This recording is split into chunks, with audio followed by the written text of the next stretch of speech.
Assalamu alaikum, my dear students. My name is Salman Riaz. Today we will discuss image formation in normal eye.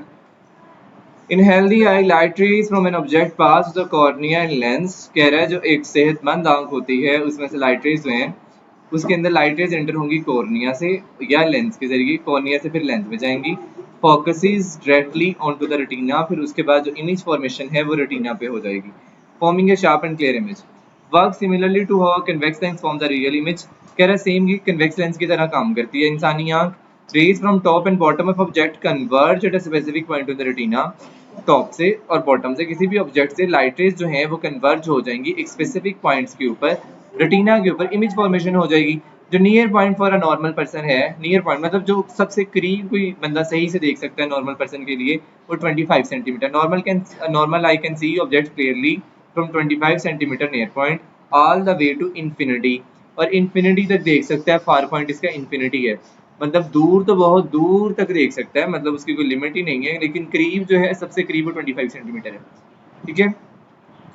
शायद मूसा अलैहिस्सलाम का आपने सुना हो, पता नहीं कितने मील दूर थी छोटी सी चुनटी जो उन्होंने देख ली थी, और रात के अंधेरे में देख ली थी. अल्लाह ताला ने उनको इतनी देखने की ताकत दी हुई थी, उनकी बसारत इतनी ज़्यादा थी.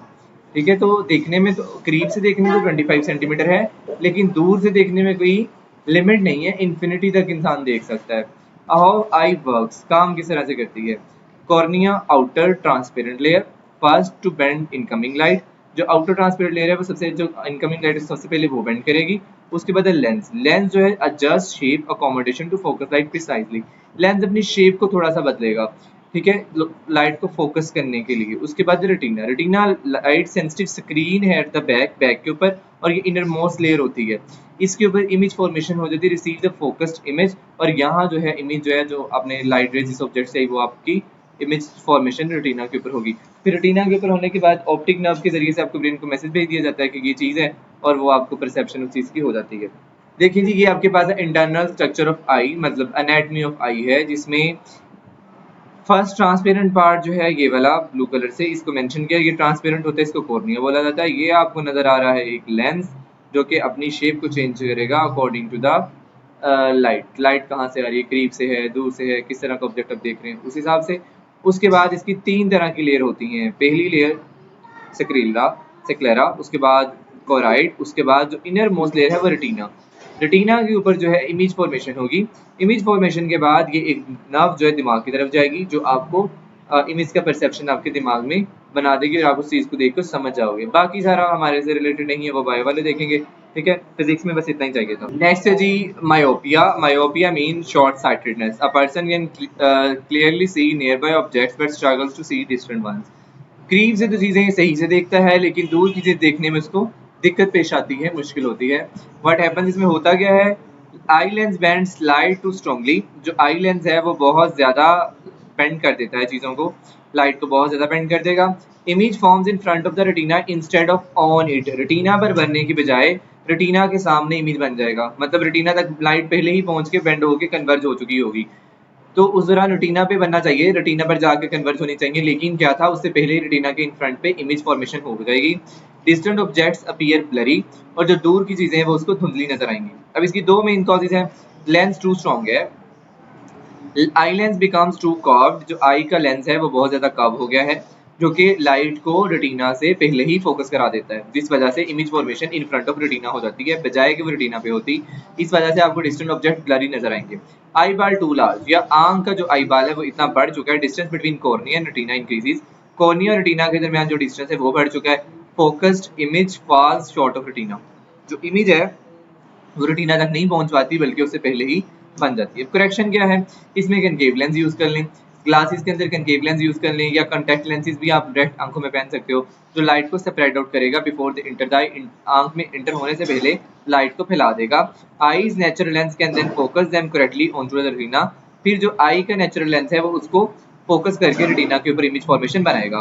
कनकेव लेंस को डाइवर्जिंग लेंस भी बोलते हैं. डाइवर्जिंग लेंस की वजह से लाइट जो है वो डाइवर्ज होगी, फैलेगी, reducing the bending power of optical system. और इस वजह से जो आई का लेंस है उसकी डाइवर्जिंग पावर, उसकी bending power, converging power, sorry, bending power जो है वो कम हो जाएगी, और इमेज रेटिना के ऊपर बन जाएगा. इस डायग्राम में देखें कि far point of a myopic eye, आमतौर पर जो इमेज फॉर्मेशन है वो आपकी रेटिना के ऊपर होती है, जहाँ लाइट सारी कन्वर्ज होगी। जब लाइट कन्वर्ज होकर मिलेंगी, इंटरसेक्ट करेंगे एक दूसरे को लाइट रेज, उस दौरान इमेज फॉर्मेशन होती है। तो यहाँ रेटिना है, ये रेटिना है जहाँ इमेज फॉर्मेशन है। लेकिन जब मायोपिक आई है, जिसकी हमने दो रीजन पढ़ी कि या तो ये लेंस बहुत स्ट्रॉन्ग हो गया है या रेटिना से कॉर्निया का डिस्टेंस बढ़ गया है। तो इस वजह से ये जो लाइट रेज हैं ये रेटिना से पहले ही यहाँ कन्वर्ज हो जाएंगी, इंटरसेक्ट कर देंगे एक दूसरे को। तो यहाँ image formation in front of retina हो गई, जिस वजह से मायोपिक आई बन गया। अब इसको करेक्ट करने के लिए हम क्या करेंगे, कनकेव लेंस का यूज करेंगे, जो कि लाइट रेज को थोड़ा फैला देगा, कन्वर्ज करने की बजाय थोड़ा फैला देगा, और उस वजह से ये जहाँ यहाँ कन्वर्ज हो रही थी वो दोबारा से रेटिना के ऊपर कन्वर्ज होना शुरू हो जाएंगी। नेक्स्ट है जी हमारे पास hypermetropia, that is long sightedness. A person can see distant objects clearly, दूर की चीजें तो आसानी से देख सकता है, but nearby objects appear blurry, लेकिन जो करीब के ऑब्जेक्ट हैं वो बहुत ब्लरी नजर आते हैं। बट हैपन्स, होता क्या है, उसमें आई लेंस बहुत स्ट्रॉन्ग था, इसमें आई लेंस ही वीक हो चुका है, या आई बॉल बहुत छोटा हो गया है। Image from near object is not bend enough, जो इमेज है, जो लाइट है, वो ज्यादा बेंड नहीं होती नियर ऑब्जेक्ट से, इनफली बेंड नहीं होती ताकि इमेज रेटिना पे बने।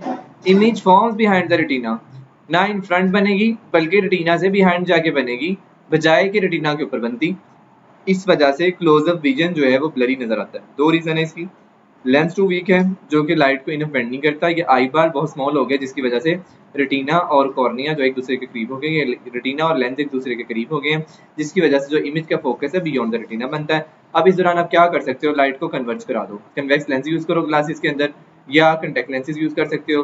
Bend light rays more before the enter the I, light में इंटर होने से पहले लाइट रेज को ज्यादा बेंड कराओ, इससे इमेज फॉर्मेशन जो है वो एग्जैक्टली रेटिना पे हो जाएगी। ठीक है, अब ये कंपैरिजन भी दिया हुआ है मैंने, अब इसको डायग्रामेटिकली भी देख लेते हैं किस तरह से है। ये देखें, ये है नॉर्मल विजन। नॉर्मल विजन में लाइट जो है वो बेंड होके, इस लेंस से बेंड होने के बाद रेटिना के ऊपर फोकस पॉइंट बनता है। जबकि जगह हाइपरमेट्रोपिया हो जाए तो उस दौरान लाइट रेज जो हैं वो बजाय रेटिना पे कन्वर्ज होने के, वो बिहाइंड द रेटिना जाके कन्वर्ज होती हैं, जिस वजह से आपको करीब के ऑब्जेक्ट जो है वो क्लियरली नजर नहीं आते। अगर आप कन्वेक्स लेंस यूज करोगे, यहाँ इंटर होने से पहले कन्वेक्स लेंस यूज कर लोगे, तो यहाँ दोबारा से इमेज जो है रेटिना के ऊपर बनना शुरू हो जाएगी। सो ये था हमारे पास छोटा सा topic, normal human eye, myopia and एंट्रोपिया। Meet you in the next video. Okay, अल्लाह हाफिज़।